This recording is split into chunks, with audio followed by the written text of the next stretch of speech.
ఈసారి అవును ఆరోపణ ఏంటంటే మీరు కేవలము బీహార్ ఆంధ్రప్రదేశ్ పేర్లే తీసుకున్నారు కానీ అవును అది వేరే రాష్ట్రాలు తీసుకోలేదు అంటే పేరు తీసుకున్నందువల్ల ఆ రాష్ట్రాలకు ఏమొచ్చు రాదని అది తప్పు ఎందుకంటే బీహార్ ఈ రెండు రాష్ట్రాలు విభజన అయినాయి విభజన వల్ల వాళ్ళకి నష్టమైన రాష్ట్రాలు ఎందుకంటే మన తెలంగాణ ఆంధ్ర ఉన్నప్పుడు హైదరాబాద్ మొత్తం తెలంగాణకు వచ్చే వరకు ఆంధ్రాకు నష్టమైంది అట్లనే బీహార్లో నిధులు వనర మన మైన్స్ ఇవన్నీ కూడా అక్కడ ఉండేది ఎక్కడ జార్ఖండ్ ఉండేది ఆ ఇన్కమ్ పోయింది అయితే వీటికి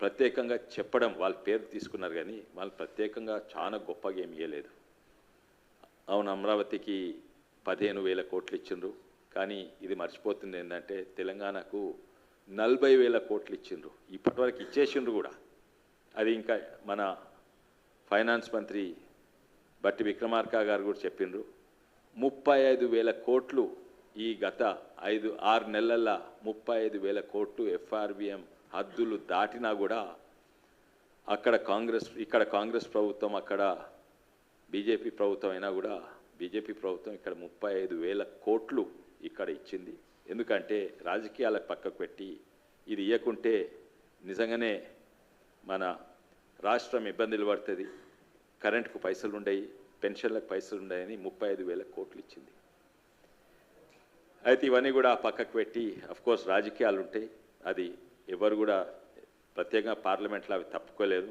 అందరు కూడా కేవలం సంఖ్యల గురించే కాదు రాజకీయ ప్రతి పార్టీ వాళ్లకు రాజకీయంగా లాభమయ్యేటట్టు మాట్లాడతారు కొన్నిసార్లు వాస్తవాలు పక్కకు పెట్టి అందుకే ఈ ఆరోపణలు కేవలం బీహార్ అండ్ ఆంధ్రప్రదేశ్ పేరు చెప్పినట్టు కానీ మనకు అన్నీ కూడా ఏ రాష్ట్రాలకి ఏమొస్తున్నాయో మనకు అంతకంటే ఎక్కువ కూడా వస్తుంది ఉదాహరణంగా గుజరాత్ పేరు రాజస్థాన్ పేరు కూడా తీసుకోలేదు ఉత్తరప్రదేశ్ పేరు కూడా తీసుకోలేదు ఇంకో ఆరోపణ ఏంటంటే ఇవి కొంచెం కన్ఫ్యూజన్ ఉంటుంది వాళ్ళకు ఏంటంటే మీ దగ్గర 8 ఎంపీలు ఉండే ఏమీ 0 తీసుకొచ్చిండ్రు అంటే ఎంపీలు ఎక్కువ బీజేపీ ఎంపీలు ఎక్కువ ఉన్న దగ్గర ఎక్కువ వాళ్ళంటే మొత్తానికి మొత్తము మధ్యప్రదేశ్కో రాజస్థాన్కో ఉత్తరప్రదేశ్కో పోవాలి అంటే ఎంపీలు 0 ఉంటే ఏం రావద్దనా అది కాదు ఎంపీలకు ఎంత సంఖ్య ఉన్నలు మళ్ళీ నిధులకు ఏమి సంబంధం ఉండదు దేనికి సంబంధం ఉంటుంది ఏ రాష్ట్రానికి ఏం అవసరాలు ఉన్నాయో ఆ సంబంధం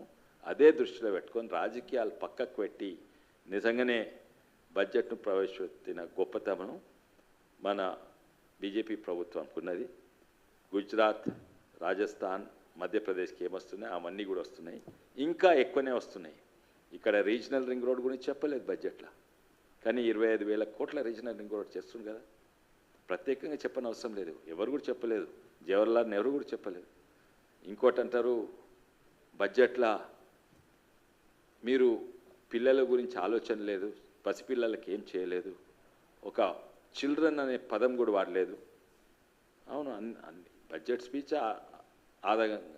ఓ గంటన్నర ఉంటుంది అన్ని వివరాలు చెప్పలేము అవన్నీ డాక్యుమెంట్లు ఉంటుంది అట్లా చూస్తే పిల్లలకు ప్రియమైన నాయకుడు అంటారు నెహ్రూ గారు వారిని చాచా నెహ్రూ అంటారు అయినా కూడా ఆయన బడ్జెట్ స్పీచ్లో చిల్డ్రన్ అనే పదం తీయలేదు అంత మాత్రాన పిల్లలకి ఏం లేదని చెప్పడము అవి రాజకీయాలు కానీ మంచిదే వాళ్ళు చేస్తున్నారు మేము కూడా చెప్తున్నాము కానీ అదే కాక కొన్ని ఆరోపణలు కన్ఫ్యూజన్లు ఉంటారు వాళ్ళు ఓ దిక్కు బడ్జెట్లో ఏమీ లేదంటారు బడ్జెట్లో మీరు పెట్టినాన్ని తప్పంటారు ఇంకో దిక్కు వాళ్ళే అంటున్నారు మా ఐడియాలు మీరు కాపీ కొట్టిండ్రు ఓ దిక్కు అంటారు మేము చెప్పింది వినిపించుకుంటలేదు ప్రతిపక్షాలు చెప్పిన వినిపించుకుంటలేదని ఓ దిక్కు అంటారు ఇంకో దిక్కు అంటారు మా ఐడియాలే మీరు కాపీ కొట్టిండ్రు అంటే నిజంగానే ఇవి కన్ఫ్యూజన్ అన్నమాట ప్రత్యేకంగా కాంగ్రెస్ నాయకులు కొంతమంది అన్నారు పెద్ద సౌకున్న నాయకులు కూడా చిదంబరం గారు అన్నారు ఓ దిక్కు అంటున్నారు మా ఐడియాలు కాపీ కొట్టిండ్రు ఇంకోటి అంటున్నారు మీ బడ్జెట్లో ఏమీ మంచిగా లేదంటున్నారు అంటే మీ ఐడియాలు మంచిగా లేవా లేకుంటే మేము చెప్పింది మేము వింటలేమా అందరు చెప్పింది కూడా బడ్జెట్లు వింటారు ఎందుకంటే ఇది బడ్జెట్ ఏ రాజకీయ పార్టీలకు కాదు ప్రజల అవసరము రాష్ట్రాల అవసరాలకు సంబంధించినవి కానీ డెవల్యూషన్ ఆఫ్ స్టేట్స్ కాక ఎన్నో సెంట్రలీ స్పాన్సర్డ్ స్కీమ్ ఉంటాయి కొన్ని రాష్ట్రాలు ఆ సెంట్రలీ స్పాన్సర్డ్ స్కీమ్ మంచిగా వాడుకుంటారు వాడుకుంటే ఆ యూటిలైజేషన్ సర్టిఫికెట్ అయితే మళ్ళీ నెక్స్ట్ విడతలు వస్తుంది. కొన్ని రాష్ట్రాలు ఎన్నో కారణాల వల్ల వాడుకోరు. ఒక కారణం ఏంటంటే వాళ్ళ అడ్మినిస్ట్రేటివ్ సిస్టమ్ మంచి లేదు. ఫస్ట్ 6 నెలలకు ఓ 1000 కోట్లు ఇస్తే ఆ వాడుకున్నాక ఆ యూటిలైజేషన్ సర్టిఫికెట్ చూపెట్టాక మళ్ళీ నెక్స్ట్ విడతలు ఇస్తారు. వీళ్ళు ఫస్ట్ది వాడుకున్నారు, అసలు యూటిలైజేషన్ సర్టిఫికెట్ సబ్మిట్ చేయలేదు. కొన్ని జాగాలలో అది దీనికి సర్వశిక్షణ అభియాన్ పాఠశాలకి ఇస్తే అది దీనికో ఇరిగేషన్ ప్రాజెక్టులో ఇంకా దేనికో వాడుకున్నారు. అయితే దానికి యూటిలైజేషన్ సర్టిఫికేట్ ఇవ్వగలరు. అంటే ఫండ్స్ డైవర్షన్ వల్ల. ఎంతోమంది అంటారు, ఇప్పుడు మన రాష్ట్రమే నాయకులే కాక వెస్ట్ బెంగాల్ నాయకులు మాకు ఎంఎన్ఆర్ఈజీ స్కీమ్ తక్కువ ఇచ్చిండ్రు, మాకు సర్వశిక్షణ అభియాన్ తక్కువ ఇచ్చిండ్రు. అందరికీ సమానంగా ఇస్తారు, కానీ అది వాడుకునే శక్తి రాష్ట్రాలకు ఉండాలి, వాడుకునే తెలివి రాష్ట్రానికి ఉండాలి, వాడుకునే పట్టుదల రాష్ట్రాలకు ఉండే. ఆ తెలివి ఆ పట్టుదల మనకుంటే ఎన్నంటే అని వాడుకోవచ్చు. ఉదాహరణంగా ఇప్పుడు ఎంఎన్ఆర్ఈజీ స్కీమ్ ఉన్నది, అందులో మనం ఎంత వాడుకుంటే అంత తీసుకోవచ్చు. అది ఇంకా మంచి చేసిండ్రు, పెంచుడే కాక దాంట్లో మెటీరియల్ కాంపోనెంట్ యాడ్ చేసిండ్రు. ఎంఎన్ఆర్ఈజీ స్కీమ్లో లేబర్ కాంపోనెంట్ 90% దేశం అంటే సెంట్రల్ గవర్నమెంట్ ఇస్తుంది, కేవలం 10% ఇవ్వాలి. ఆ 10% కూడా ఇస్తందుకు చేతగానే తనము మన రాష్ట్రం నుండే. అందుకే ఎంఎన్ఆర్ఈజీ స్కీమ్ కింద ఎవరు కాంట్రాక్ట్ చేసినా ఎవరు ముందుకు వస్తలేరు. ఎందుకంటే వాళ్లకు 1-2 ఏళ్ళ తర్వాత బిల్లు వస్తున్నాయి. ఎందుకంటే ఆ 10% రాష్ట్ర ప్రభుత్వం పెట్టగలుగుతలేదు. అట్లే సర్వశిక్ష అభియాన్ది దాదాపు మనము ఎన్నో 9,000 కోట్లు ల్యాబ్స్ అయినాయి. అంటే మొత్తం ఈ ప్రభుత్వం కాదు, ఈ ప్రభుత్వం కొత్త ప్రభుత్వం. పాత ప్రభుత్వం బీఆర్ఎస్ ప్రభుత్వం ఉన్నప్పుడు 9,400 కోట్లు సర్వశిక్ష అభియాన్ ల్యాబ్స్ అయిపోయినాయి. ఇది తప్పు కేంద్ర ప్రభుత్వంది కాదు, ఉన్నాయి, ఇస్తున్నారు, వాడుకోను చేత నైతలేదు వీళ్ళకు. అటువంటివి ఎన్నో ఉదాహరణలు ఉన్నాయి. అట్లనే జిఎస్టీ గురించి ఎన్నో ఆరోపణలు ఉన్నాయి. ఇది మిడిల్ క్లాస్కు సంబంధించింది. ఇన్సూరెన్స్కు జిఎస్టీ ఉన్నది, ఇది కూడా తప్పుదారి పట్టిస్తేందుకు రాష్ట్రాలు ఎన్నో లేకుంటే ప్రతిపక్షాలు ఆరోపణ పెడుతుంది. హెల్త్ ఇన్సూరెన్స్, లైఫ్ ఇన్సూరెన్స్ మీరు జిఎస్టీ పెడతారు, ఇది అన్యాయం కాదా అని. కానీ వాస్తవంగా చూస్తే జిఎస్టీ పేరు కొత్తగా వచ్చింది, కానీ జిఎస్టీ ముందు సేల్స్ ట్యాక్స్ ఉండే. ప్రతి రాష్ట్రము ఇన్సూరెన్స్ ప్రీమియం మీద సేల్స్ ట్యాక్స్ పెట్టింది, అదే జిఎస్టీకి మారింది. సరే, జిఎస్టీ వచ్చినాక తీసేసే బాధ్యత ఎవరిది? కేంద్రం ఎంతుంటో రాష్ట్రం కూడా అంత ఉంటుంది. రాష్ట్రాలది ఇంక ఎక్కువ ఉంటుంది, ఎందుకంటే జిఎస్టీ కౌన్సిల్లో రాష్ట్రాలది 2/3 ఓటింగ్ పవర్ ఉంటుంది, కేంద్రాన్ని ఓన్లీ 1/3 ఓటింగ్ పవర్ ఉంటుంది. కానీ వాళ్ళు జిఎస్టీ కౌన్సిల్లో వచ్చేస్తారు, మళ్ళీ పార్లమెంట్లో ప్రజలను తప్పుదారి పట్టిస్తారు. ఏంటంటే కేంద్ర ప్రభుత్వం పట్టిస్తుంది, హెల్త్ ఇన్సూరెన్స్, లైఫ్ ఇన్సూరెన్స్ మీద జిఎస్టీ పెడుతున్నది, అన్యాయము అని అక్కడ చెప్తుంది. కానీ జిఎస్టీ కౌన్సిల్లో వాళ్ళే అంగీకరిస్తున్నారు. ఎందుకంటే దాని మీద జిఎస్టీ పెడితే రాష్ట్రాలకు కూడా వాళ్ళకు కూడా వాళ్ళ వాటు ఉంటుంది. ఇవన్నీ కూడా చాలామందికి తెలియదు. చాలామంది ప్లేయింగ్ టు ద గ్యాలరీ అంటారు. అంటే బయట పబ్లిక్ ఓ డ్రామా, జిఎస్టీ కౌన్సిల్ నిజం చేసేది చాలామందికి తెలియదు. ఇటువంటివి ఎన్నో ఉన్నాయి. నిజంగానే ఈ బడ్జెట్ నిజంగానే చూస్తే మొత్తం ప్రపంచము ఎటో పోతుంటే, అయోమయం అవుతుంటే, మన పక్కనున్న రాష్ట్రం ఇటు అటు పోతుంటే, ఈ బడ్జెట్కి ఒక సూటిగా ఒక డైరెక్షన్ ఉంది, దానికో బలం ఉంది. దీని లక్ష్యం ఏంటంటే 2047 ఇది నిజంగానే డెవలప్డ్ వికసిత్ భారత్ కావాలని. ఇదే డైరెక్షన్లో 10 ఏళ్ళు పోతుంది, దాంట్లో మార్పు ఏమీ లేదు. ఇది డిఫెన్స్ కొరకైనా ఇప్పుడు ఆత్మనిర్భర్ భారత్ అవుతుంది. అప్పుడు కార్గిల్ ఉన్నప్పుడు ఆ ఆర్టిలరీకు షెల్స్ అంటే తూటాలు ఎంతో ప్రయత్నం చేస్తే 200 తూటాలు అక్కడి నుంచి స్వీడన్ నుంచి వచ్చినాయి. ఇప్పుడు అవన్నీ కూడా ఇక్కడ తయారవుతున్నాయి. వేరే దేశం మీద తుపాకులైనా, ఆర్టిలరీ షెల్స్ అయినా, అమ్యునిషన్ అయినా మనం ఆత్మనిర్భర్ అయినాము. అదే కాక వేరే దేశాలకు కూడా పంపిస్తున్నాము. ఎన్నో దేశాలకు ఎక్స్పోర్ట్ అవుతున్నాము. అయితే ఇది నిజంగానే ఒక మంచి బడ్జెట్. ఇన్ఫ్లేషన్ ధరలు పెరిగినాయి, వాస్తవం ధరలు పెరిగినాయి, కానీ ఆమ్దాని డబుల్ అయింది, రైతుల ఆమ్దాని డబుల్ అయింది 10 ఏళ్ళ. కిసాన్కి ఆయే దుగ్నే కడితే క్యా హువా అని అడుగుతున్నారు. దుగ్నే కాదు, 2 కంటే ఎక్కువైంది. ఎందుకంటే మీరు చూస్తే ఓ గ్రామంలో 20 మోటార్ సైకిల్ ఉన్న గ్రామంలో ఇప్పుడు 200 మోటార్ సైకిళ్ళు ఉన్నాయి. ఒక్క కారు ఉన్న గ్రామాల 5 కార్లు గ్రామాలలో ఉన్నాయి. ప్రజలు అంటే పెద్దోళ్ళ నుంచి గ్రామంలో ఉన్న సాధారణ ప్రజల ఆమ్దాని 2 కంటే ఎక్కువైంది. కానీ వాళ్ళ ఆశయాలు కూడా ఇంకా ఎక్కువైనాయి. అందుకే ఇప్పుడు వెనకట సైకిల్ ఉన్నోడు పేదోడైతే ఇప్పుడు మోటార్ సైకిల్ ఉన్నోడు పేద. ఎందుకంటే ఆయన కారు కావాలి.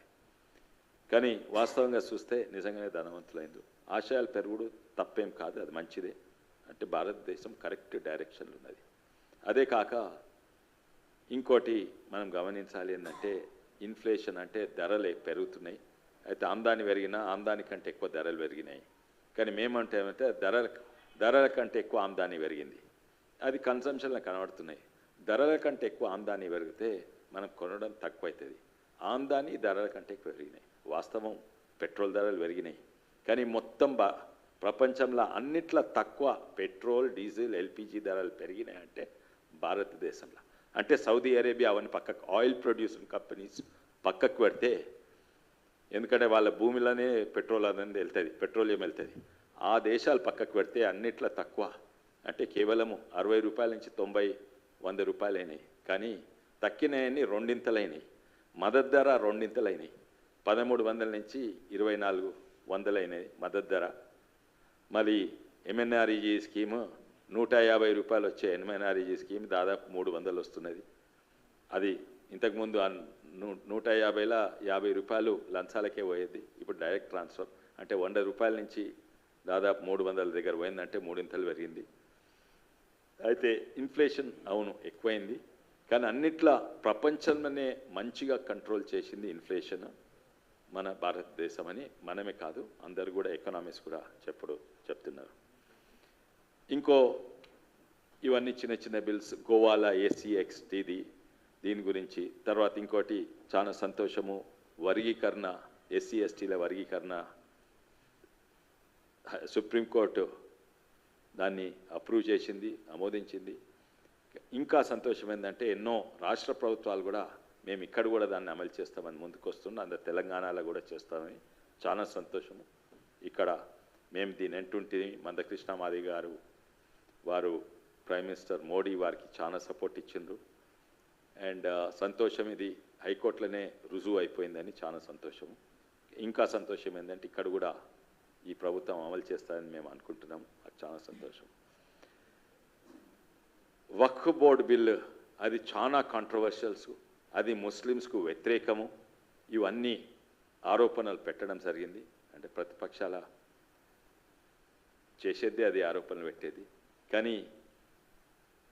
కానీ ఇది నిజంగానే మనకు అవసరము. ప్రత్యేకంగా చేవెళ్ళ పార్లమెంట్ కాన్స్టిట్యున్సీలా 12 లక్షల ముస్లిమ్స్ ఉంటారు. అందులో దాదాపు 60-70% అసలుకు బస్తీలల్లా, అంటే రోడ్లు ఉండయి, మోరీలు ఉండని బస్తీలల్లా కరెంట్ చక్కగా ఉండదు, ఇటువంటి స్కూళ్ళు ఏమీ వసతులు లేనాయి. సులేమాన్ నగర్, జల్పల్లి, శాస్త్రీపురం, హఫీజ్పేట్ అనే బస్తీల్లో ఉంటుంది. అది అసలు భారతదేశం అనుకుంటారు. అంత ఘోరమైన పరిస్థితులలో ఎంతోమంది మన ముస్లిం సోదరులు ఉంటారు. వాళ్లకు డైరెక్ట్ ఎఫెక్ట్ అవుతుంది. ఎందుకంటే వక్ఫ్ బోర్డుకు లక్షలాది ఎకరాల భూమి ఉంది, ఆస్తులు ఉన్నాయి, 9-10 లక్షల ఎకరాలు. కానీ ఇది వీటి నుంచి ఆందాన్ వచ్చేది దేశవ్యాప్తంగా కేవలము 190 కోట్లే వస్తున్నది, 190 కోట్లే వస్తున్నది. కానీ దీంతో 1,00,000 కోట్లు ఈ వక్ఫ్ బోర్డుకు వచ్చే సాధ్యమవుతుండే. ఎందుకంటే చాలా కరప్షన్ ఎవరు మీద ఉన్నోళ్ళు, కొంతమంది రాజకీయ నాయకులు ఉండొచ్చు, లేకుంటే ధనవంతులు ఉండొచ్చు. వీళ్ళు వక్ఫ్ బోర్డు కంట్రోల్ చేసి వక్ఫ్ బోర్డులు సృష్టించిందే సమాజానికి, ప్రత్యేకంగా ముస్లిం సమాజానికి ఆ డబ్బు అందేటట్టు, పేదోళ్లకు వాళ్ళ జీవితాలు మంచిగా అయ్యేటట్టు. కానీ ఇన్నేళ్ళైంది ఈ లక్షలాది ఎకరాలున్న వక్కు ఆ ధనము, ఆ పైసలు కింది వరకు అందుతలేవు. వేరే దేశాలలో ఇవి చేసిండ్రు. అట్లనే ఇది కూడా నేను అనుకుంటున్నా, ఇది కూడా ఈ వారం ఇంట్రడ్యూస్ చేసిండ్రు. కానీ వచ్చే సెషన్ వరకు అన్ని ప్రతిపక్షాలు, బీజేపీ కూడా ఒప్పుకున్నది ఏంటంటే దీన్ని ఒక జేపీసీ జాయింట్ పార్లమెంటరీ కమిటీకి వేస్తాము. అక్కడ చర్చించి వచ్చే సెషన్లో మళ్ళీ దీన్ని చర్చ చేసి పాస్ చేస్తామని నాకు నమ్మకం ఉంది, సంతోషము. డికే అరుణ గారు ఈ కమిటీలో ఉన్నది, అట్లనే అసదుద్దీన్ ఓవైసీ గారు కూడా ఉన్నది ఈ కమిటీలో. అండ్ ఇది దేశానికి, మన ముస్లిం మిత్రులకు మంచిగా అయ్యే చట్టము. ఇది నాకు నమ్మకం ఉంది ఏంటంటే వచ్చే సెషన్లో ఇది పాస్ అవుతుంది. మళ్ళా లాస్ట్కు మాకు అయితే అభివృద్ధికి వచ్చే వరకు రాజకీయాలు పక్కకు పెట్టి పనిచేయాలని మాకు ఆదేశం ఉంది. అదే విధానంగా నేను ప్రత్యేకంగా అదే విధానంగా పనిచేస్తున్నాను. కొన్ని ఉన్నాయి, రాజకీయాలు పక్కకు పెట్టి పనిచేస్తే ప్రజలకు నిజంగానే లాభం అవుతుంది. మొన్ననే నేను జుంటుపల్లి అని ఒక ఇరిగేషన్ ప్రాజెక్ట్ ఉంది, వెనకట కట్టింది. 5 ఏళ్ల సంది పనిచేస్తలేదు. ఎందుకంటే ఆడ 2 గేట్లు పనిచేస్తలేవు. ఆ గేట్లు రిపేర్ చేసేందుకు ఇది 2000 ఎకరాలు పడుతుంది సాగునీరు. ఆ గేట్లు రిపేర్ చేసేందుకు కేవలం 6-7 లక్షలే కావాలి. 5 ఏళ్ల సంది ఎవరు చేస్తలేదు. నేను ఈ ప్రభుత్వానికి చెప్తే తక్కువ పైసలతోటి అది రిపేర్ చేస్తే అన్నిట్లో ఎక్కువ లాభం అవుతుంది. ఇటువంటి వేలాది చిన్న సమస్యలు ఉన్నాయి. పెద్ద లక్షలాది కోట్లు కాళేశ్వరం కంటే ఈ 10-12 లక్షలతోటి చేస్తే మంచిగా అవుతుందని దాన్ని ఎంటబడితే 3 వారాలు ఎంటబడితే 3 వారాలలో అయిపోయింది. తక్కువ ధరల తక్కువ టైంలో లాభం వచ్చే ప్రాజెక్ట్స్ ఎన్నో ఉన్నాయి, నా దగ్గరకు వస్తున్నాయి. ఫస్ట్ దాంట్లో సంతోషము, ఈ ప్రభుత్వం సహకరించింది, ఆ పని అయిపోయింది. ఇప్పుడు నీళ్లు పారుతున్నాయి. 5 ఏళ్ల సంది పారని ఇప్పుడు వారుతున్నాయి. అందుకే ఇటువంటి ప్రాజెక్ట్స్, ఇటువంటి సమస్యల మీద ప్రభుత్వం దృష్టి పెడితే కేంద్ర ప్రభుత్వం కూడా మంచిగా సహకరిస్తుంది. ఇన్ని లక్షల కోట్లు, అన్ని లక్షల కోట్లు ప్రాజెక్ట్ కాదు, ప్రజలకు నిజంగానే లాభమయ్యే ప్రాజెక్ట్ మీద ఫోకస్ చేయాలి. మేమందరం కూడా ఉన్న ప్రభుత్వంతో రాజకీయంగా బాగా కొట్లాడతాము, కానీ ఉన్న ప్రభుత్వంతో పనిచేసేందుకు అందరు కూడా పనిచేయాలని మాకు ఢిల్లీ నుంచి ఆదేశం వచ్చింది. తప్పనిసరి అదే మార్గంలో మేము పోతున్నాం. మళ్ళొకసారి అందరికీ ధన్యవాదాలు ఈ అవకాశం ఇచ్చారు.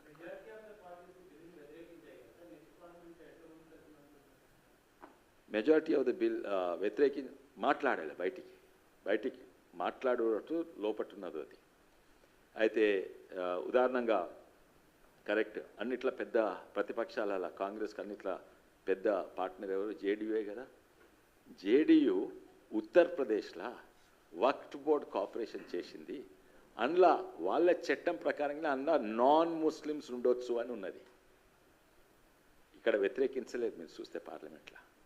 అందరు మాట్లాడుతందుకు ఇస్మార్ ఖాన్లు పైల్వాన్ల తీర మాట్లాడుతుందుకంటే ముస్లిమ్స్ ముంగట మన ముస్లిం సోదరులు ఉన్నాడు కొట్లాడుతున్నారు చూపెట్టుకుంటేందుకు ఓటు బ్యాంక్ పాలిటిక్స్ కొరకు చేసేతోటి నిజంగా చట్టం ద్వారా లాభమయ్యేది ముస్లిమ్స్కు అని ఈ జాయింట్ పార్లమెంట్ కమిటీలో తేలిపోతుంది.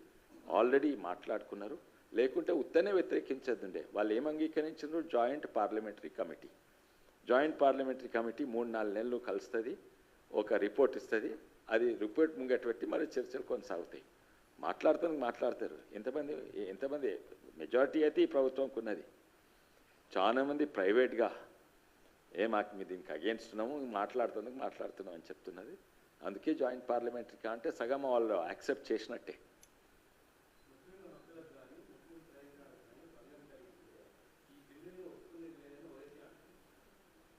అవును, పాలిటిక్స్ కొరకు ప్లేయింగ్ టు ద గ్యాలరీ.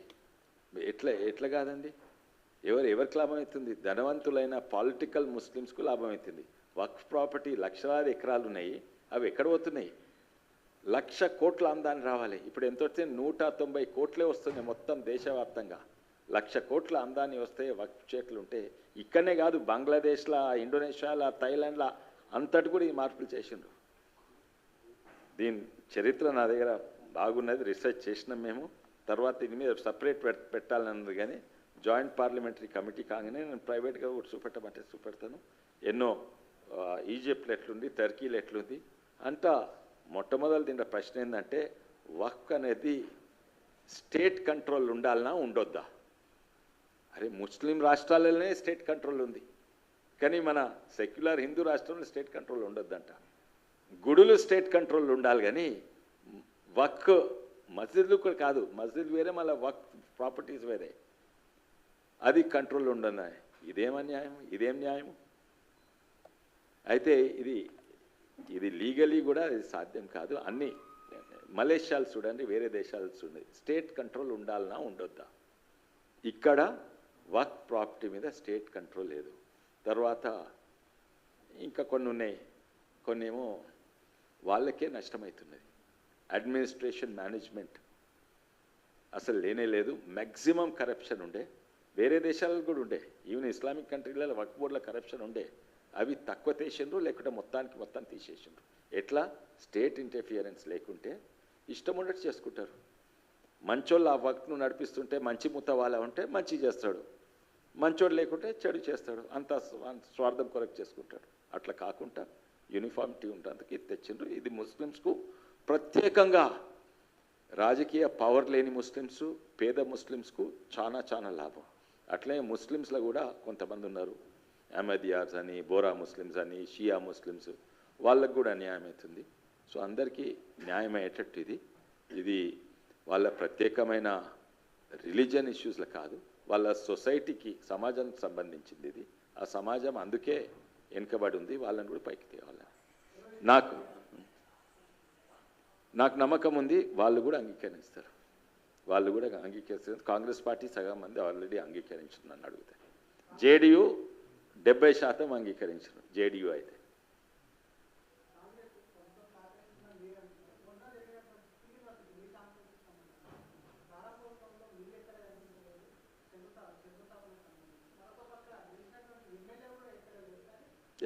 గెలిచినప్పుడు ఎమ్మెల్యే ఎవరు ఎక్కడ? అచ్చా నన్ను అయితే ప్రతి దానికి పిలిచిండు. మహేశ్వరంలో ఏదో తనకేమో ఉండే, కానీ నన్ను పిసిసి జనరల్ సెక్రటరీ అనుకో వేణుగోపాల్ గారు ఆ రోజు పొద్దుగాలు పిలిచిండ్రు. అది సాటర్డే సండేనో ఉండే.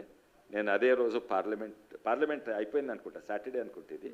నేను రాలేకపోతున్నా, అదే సాటర్డే ఉండే, నేను ఉంటుంది. అయితే నేను రాలేకపోతున్నా అని చెప్పిన, పొద్దుగాలనే పిలిచి చెప్పిన. ప్రతి దానికి నన్ను పిలుస్తుండ్రు, కానీ పార్లమెంట్ వల్ల ఎన్నో వాటికి పోలేకపోయినా. ఒకదానికంటే మన ఫ్లైఓవర్, గోపన్పల్లి ఫ్లైఓవర్కు సీఎం గారు ఉండే, నాతోటే కొబ్బరికాయ కొట్టించిండ్రు, నాతోటే పూజ చేపించిండ్రు, నన్ను పిలిచిండ్రు, నేను పోయినాను, నేను అన్నిట్లో పాల్గొన్నాను. నన్ను అయితే అన్నిటికీ పిలుస్తున్నారు, మా నాయకులను కూడా పిలుస్తున్నారు, సంతోషం. అక్కడ వ్యక్తిగతంగా ఏమైనా పోరాటం ఉండే ఆ రోజు. తర్వాత ఏదో పేపర్లు చూసినా తర్వాత నాకు అనిపించింది మంచిగా నేను పోకున్నదే మంచిగా, లేకుంటే అదొక కాంట్రవర్సీ అవుతుండే. నేను మీద కూర్చున్న కాంట్రవర్సీ ఉంటుంటే, కింద కూర్చున్న కాంట్రవర్సీ ఉంటుండే. అయితే నాకైతే ఈ రాజకీయంగా మేము కొట్లాడతాము, కానీ ఇదే విధానం ఇప్పుడు కొన్ని దాంట్లో మొన్న ఎలక్షన్స్ ఎన్నో ఆరోపణలు పెట్టింది, అది ఎలక్షన్స్ పక్కకు పెట్టింది. కానీ సాధారణంగా ఇది డెఫినెట్లీ కొన్ని తప్పులు కూడా చేస్తుంది. మేము పాయింట్అవుట్ చిన్న చేయక 1,00,000 కోట్ల మూసి అయింది. ఫస్ట్ చిన్న ఎస్టీపీలను క్లీన్ చేయండి, ఫస్ట్ చెర్లను క్లీన్ చేయండి, మూసి కన్నా ముందు ట్యాంక్ బండ్ క్లీన్ చేయండి, దాని తర్వాత మూసి క్లీన్ చేయండి. అది 1,00,000 కోట్లు అంటే అదో కాళేశ్వరం కాగాలని నాకు భయం. 1,50,000 కోట్లు అంటే కాళేశ్వరం కూడా ఎగ్జాక్ట్ అదే ధర, సేమ్ ధర. అయితే అట్లా కాకుండా నేను కొన్ని తప్పు అయితే మేము పాయింట్అవుట్ చేస్తారు, వాళ్ళు ఒప్పుకుంటారు కూడా. అట్లే మన మిడిల్ క్లాస్ మీద మాకు చెప్తుంటే మేము కూడా వాళ్ళకి చెప్తున్నాం, స్కూళ్ళు మంచి చేయండి అయ్యా. మన స్కూళ్ళు ప్రత్యేకంగా మన తెలంగాణలో, ప్రత్యేకంగా హైదరాబాద్లో, ఢిల్లీ బాంబే కలకత్తా అన్నిట్లో ఎక్కువ స్కూల్ ఫీజులు అంటే మన హైదరాబాద్లో. కొంచెం మంచి స్కూల్ అంటే 1,00,000, 2 లక్షలు, 3 లక్షలు. వాటి మీద దృష్టి పెట్టండి, మేము చేస్తాము. ఇవన్నీ కూడా నేను ఇప్పుడే పార్లమెంట్ అయింది, మేము కలుస్తాము, ఉన్న ప్రభుత్వంతో కలుస్తాము, ఇవన్నీ కూడా ముంగట పెడతాం. నాకు నమ్మకం ఏంటంటే వీళ్ళు ఒప్పుకుంటారు, మొత్తం మేము చెప్పింది అయితే వినర్ అవసరం లేదు, వినరు కూడా, కానీ కొంచెము మార్చుకుంటారు. మేము వాటికి సహకరిస్తాము. కేంద్రం నుంచి వచ్చేట్టు మేము కాంగ్రెస్ ప్రభుత్వం అయినా మేము వాళ్ళకి సహకరిస్తాము.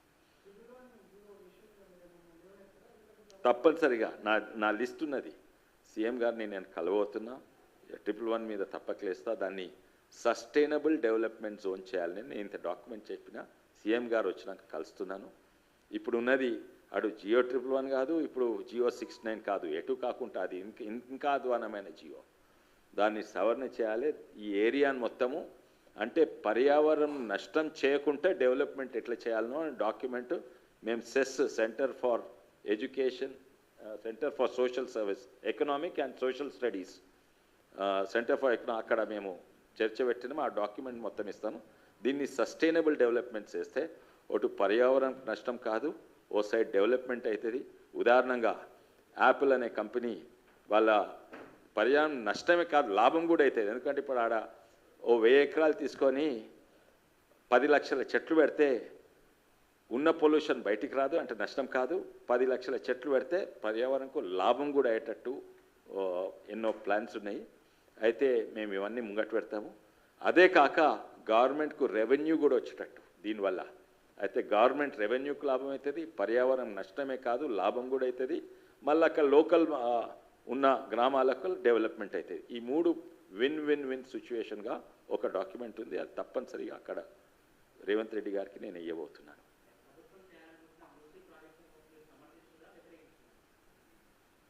అది డీటెయిల్స్ చూడాలి. మీద చూస్తే 1,00,000 కోట్లు అంటే అది తప్పుదారి పోతున్నట్టు అనిపిస్తుంది.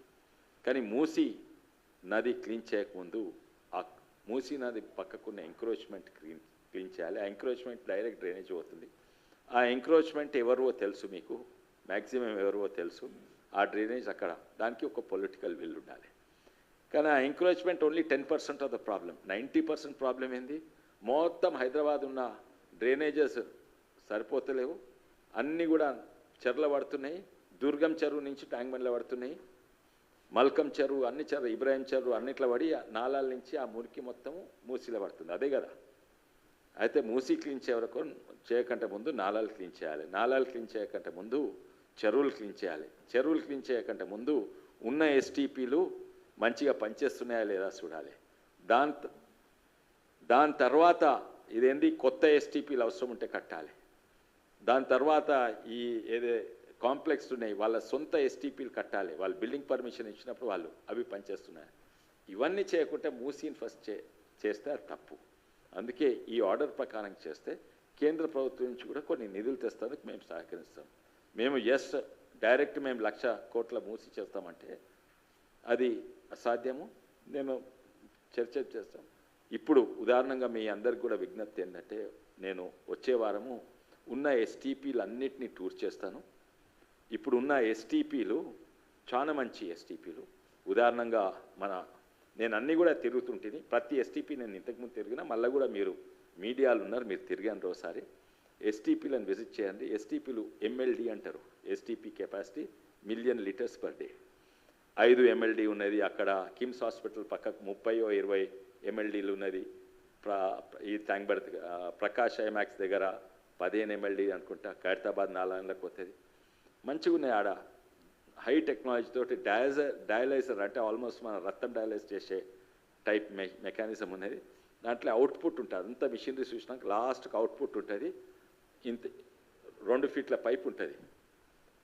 అందులో నుంచి నీళ్ళు వస్తాయి, తేట నీళ్ళు. మన బిస్లరీ వాటర్ బాటిల్ నింపి చూస్తే పక్కకు బిస్లరీ పెడితే 2 ఒక్క తీరుగానే కనబడతాయి. అంత మంచిగా టెక్నాలజీ ఉన్నది.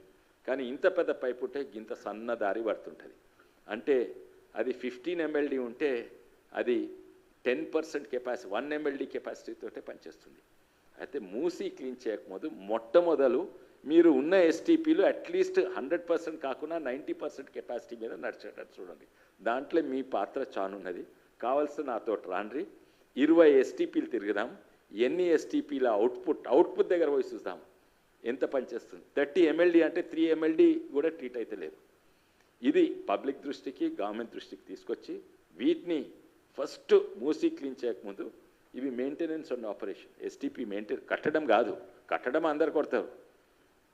30 కోట్లు 40 కోట్లతో ఎస్టీపీ కాంట్రాక్ట్ ఇస్తే కొట్టేస్తారు. దాన్ని ఆపరేషన్ అయితే ఎస్టీపీ ఆపరేషన్ ఇది చూడాలి. నేను ఇది మంచిదే మూసీ డెవలప్మెంట్, కానీ ప్రయారిటీస్ అండ్ డైరెక్షన్ రాంగ్ ఉందని నా అభిప్రాయం.